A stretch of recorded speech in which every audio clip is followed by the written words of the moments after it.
Hi, this is Lee Rosenthal with Inside World Pickleball, and this is the Competitive Edge. And I'm here today with Steve Rose. They call you doctor because you do surgery.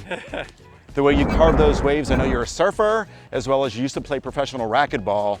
Tell us a little bit about that. Yeah, racquetball was pretty much the beginning of my racket career, going back to middle school. And then I'm like, this could be a fun thing to do in college. So in high school, I kind of dedicated a lot of training to it, a lot of tournaments and that kind of thing. And in college, it was what it was. It was just a great thing to do in between classes and on the weekends. So I traveled around the state of Florida competitively playing indoor and outdoor racquetball. Loved it. And now you're playing competitive pickleball. Congratulations. Yeah, well, congratulations. You won the gold medal at the US Open over in Naples last month. That was a big win, and that's Mike Vaughn, my partner, did a fantastic job, and we really worked together well, and it was just a real proud moment. How do you choose a partner, and how do you work well with a partner, communicate with a partner? Okay, so Mike and I did practice. We've known each other for 4 or 5 years, and as we came up to the US Open, we did practice together and we worked some kinks out, mainly communication and the way I would receive his vibes during a given match and the way he would receive my vibes, because the hidden thing, in my opinion, is the player continuity and the way they communicate and the way they kind of feed off each other. And so there was a point in time where, coming from his tennis background, he tended to get pretty fired up, and to the point where it was distracting to me. We talked it out ahead of time. Going into the US Open, we were just on point when it came to communication.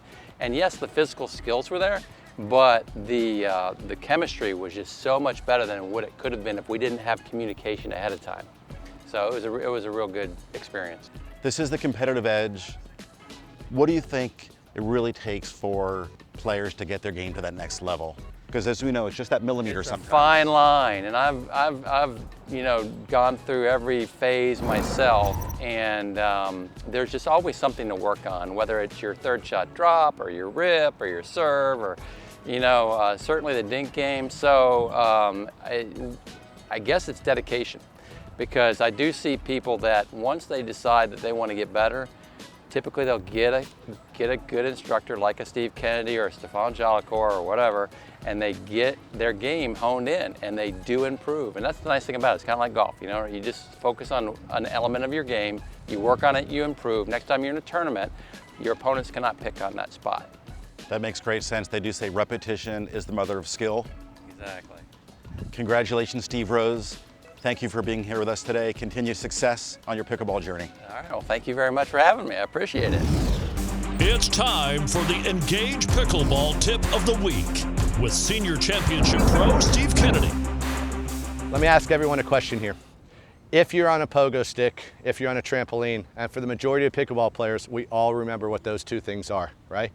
For you younger guys, Google what a pogo stick is, okay? It's that thing with a what do you call that in the middle? Spring. A spring. There you go, a spring in the middle. And you have to jump on the pogo stick to jump you up. Or you jump on the trampoline. I want you all to go home and get on your trampolines and say jump. It doesn't happen until you load the energy. And what I like about these two things that I always like to talk about, the pogo stick and the trampoline, is that when you do your split stop, you're loading energy. When you load energy, you're focusing here with your eyes, right? Your paddle's in that positioning we just talked about, and that 10-11, you guys are now ninjas or warriors, okay? What I also want you to do is I want you to have your left hand not sitting down here, because if my left hand's here, what's it doing to about 25% of my body? It's pulling me down. It's like a counterweight. What I want you to do is have these weights working together. Now, when I go in to hit a volley, I've loaded my paddle position. I'm facing where the ball's coming from before it's ever been hit, because it's not over there and I'm not gonna do this. I'm gonna have already come in, offset, paddles up, left hand's out. Now, here's a great little tip also. When you go to hit your backhand volley, how many of you guys do this? And you swing the left with the right. What I want you to do is pull that left back a little bit. Left back, so we don't over rotate in the shoulders here, okay? If we can do that on the backhand side, let's leave our left hand there on our forehand side a little bit more, so we don't break our fingertips off and go past. So we can limit ourselves for the first 5 million shots we're gonna hit, because a lot of shots don't require more than this, do they, guys? That 2 to 3 foot swing. So the left hand can be a stopper, and the left hand here doesn't allow me to over rotate too much. Left hand is super important, guys, okay? Use it.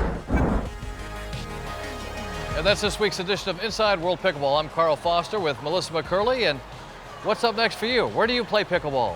Well, I don't get to play pickleball much anymore, but when I do play, I play back home in Hilton Head, South Carolina. All right, for Melissa McCurley, I'm Carl Foster. I play in Boca Raton, Florida. Dink on.